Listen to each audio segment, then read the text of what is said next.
Moving right along here, Dave has this question. I've heard teachers imply that when Christ shed his blood on the cross, he subsequently presented his blood to the most holy place, Hebrews 9:12. When Jesus returned to show his apostles of his resurrected existence, Luke 24:39, can we assume his resurrected body did not have blood? Question mark. If so, is it possible our resurrected bodies will be without blood, but be flesh and bone only? Okay. Let me do the Hebrews passage first. That was Hebrews 10:24. He quoted Hebrews 9:12. 9:12, excuse me. Yeah, that was the last question. It says, "Not with the blood of goats and calves, but with his own blood he entered the most holy place once for all, having obtained eternal redemption. For if the blood of bulls and goats and the ashes of a heifer, sprinkling the unclean, sanctifies for the purifying of the flesh, how much more shall the blood of Christ, who through the eternal Spirit offered himself without spot to God, cleanse your conscience from dead works to serve the living God." Okay, so let me just deal with this first.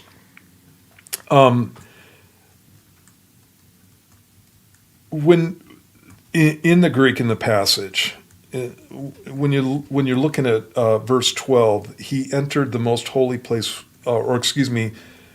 but with his own blood he entered the most holy place. That's how my translation translates that. The word in that passage is "di" for with, and sometimes it can mean that, but it basically means by. And so in Greek, literally, it says, "By his own blood he entered the most holy place." Once for all. And so I would be hard put to take that passage and think that what Jesus is doing is walking in with a bowl of his own blood and pouring it out in the holy place. The point that's being made there, it's talking about the fact that the Old Testament is a type of the sacrifice that Jesus was going to make in bringing humanity back into a relationship with God. And so I'm not saying that can't happen, because God can do anything he pleases, but I wouldn't make that a dogmatic statement in the first place. And here's some reasons. When Jesus died on the cross, his blood was shed. That's where the blood was shed, right?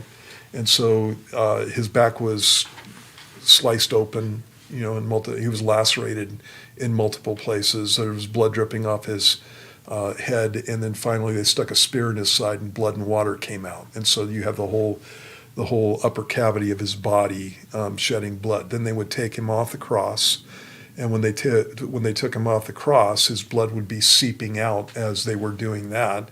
And when they took him into the tomb and they buried him, that this would be an ongoing thing. Jesus had multiple wounds, right? And so by the time you get the guy buried, he's got very little blood left. Okay, so again, when you're talking about this and him going into the holy place, which is the picture is that this is talking about in heaven, does he have blood left over that he's going to bring in a bowl like the priest did in the Old Testament? In the Old Testament, what they did was they took a living animal, they slit their throats, they put a bowl under them, and they bled them. And it's like we bleed cattle and hogs and sheep today. And so they bled them to get the blood out. And then they took that blood and they offered it as a sacrifice. And so I don't think that there's a apples to apples comparison there, unless you want to say that there's spiritual blood, and then that, Jesus let that blood and took the spiritual blood and took it into the place. But again, you're making up this whole scenario that just gets kind of weird. Yeah. Okay. And so that's the first point I want to make. The shedding of the blood was on the cross. Okay. And that is the thing that made the sacrifice. He is a sacrifice for us, and it was something that something through which he entered the holy place, having eternal redemption, as the passage says. And so again, you have that. So I wouldn't be dogmatic on that whole thing. Now, having said that, there's some interesting passages in the Bible, and your point's well taken. There's a passage in 1 Corinthians chapter 15 that says this. Let's see. As we have, this is 1 Corinthians 15:49. He's talking about the resurrection. And he says, as we have borne the image of the man of dust, talking about Adam, we shall also bear the image of the heavenly man, talking about Jesus. Now this I say, brethren, that flesh and blood cannot inherit the kingdom of God, nor does corruption inherit incorruption. Behold, I tell you a mystery, we shall not all sleep, but we shall all be changed in a moment, in the twinkling of an eye, at the last trumpet. For the trumpet will sound, and the dead will be raised incorruptible, and we shall be changed. For this corruptible must put on incorruption, and this mortal must put on immortality. And he goes on in the passage. And so Paul makes the statement that flesh and blood cannot inherit the kingdom of God. And so what God does is he changes the flesh and blood. He transforms us. And so we're translated into our resurrection bodies. And that's something that you see in 1 John chapter 3, verse 2 also, where John says, talks about we don't know what we're going to be, but we do know that when he appears, we will be like him, for we shall see him as he is, seeing the Lord as he is. And that again is the statement, the implied statement there is that we can't see God in his fullness in our present form. And so what God does is changes us into a form where we can be presented before the Lord. In this passage, it talks about flesh and blood. And then in the passage that you're talking about in Luke chapter 24, it's where Jesus is reassuring the disciples and telling them that he's not a spirit. He appears in the room, says, peace to you. It says, verse 37 of chapter 24, they were terrified and frightened and supposed they had seen a spirit. And he said to them, why are you troubled, and why do doubts arise in your hearts? Behold my hands and my feet, that it is I myself. Handle me and see, for a spirit does not have flesh and bones, as you see I have. And there's a distinction again there. He doesn't say, spirit doesn't have flesh and blood like you see that I have. And he may just be talking about I'm solid. Sure. You can feel my, the bones in my hands or whatever. But there may be a distinction there. One of the things that the Bible teaches in the Old Testament is that the life is in the blood, but the blood is also something that corrupts. And so that may be the case. Whenever I picture Jesus, he's walking around with holes in his hands. When he in John chapter 21, when he's talking to Thomas, he says, Thomas, come here and put your fingers in the holes in my hands. Put your fist into my side. So Jesus has a fist-sized hole in his side. And so that kind of, gives me the presumption that maybe there's not blood in there. Yeah.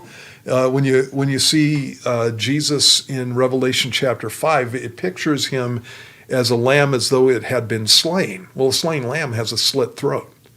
And so that's a reference to the fact that Jesus is still bearing the marks of the crucifixion even after the resurrection, as he is in John chapter 21, and that he bears those marks forever, it looks like. That's wild to me. Yeah. We're always going to know how much he loves us. Yeah. And so if that's the case, Jesus has a hole in his side, size of a fist. And so, it looks like blood may be something that we don't need at that point. But again, you got 1 John 3:2 that says we don't know what we're going to be like. We just know that when he appears, we're going to be like him because we're going to see him as he is. So everything I just told you is nothing but conjecture. But it's like I think that that there could be a point to that. So. Okay, so I'm not to make this a whole long thing, but just practically speaking, you mentioned, like the life is in the blood, maybe original sin, obviously transferring the genome that's degraded down through the blood. There has to be something in our new bodies that can be eternal, that, like when you go to space and your blood boils, that doesn't have that type of thing, or we're going to live forever. And so we don't have the ability to die by losing blood. So there has to be some form of change in the blood. Oh, sure.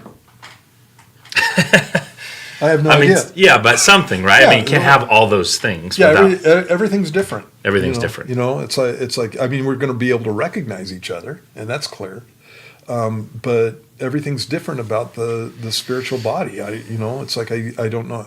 You can fold yourself through 6 dimensions of space. Right. That's what Jesus does, and when he appears in the middle of a room, it's like how do you do that? Sure. In a body that we've got, and so there's things that are way different about the spiritual body that are actually pretty cool. So, but I don't know. I don't know. It's all conjecture. Sure. Yeah. Yeah. So, we can eat in a spiritual body. Right. Okay, so alimentary canal, That cannot be allowed in heaven. Yeah, are there spiritual toilets? There's no way that's an eternal thing, man. Or does God just take it and I don't know. Does it just go away? Does every part of it get used? Totally efficient.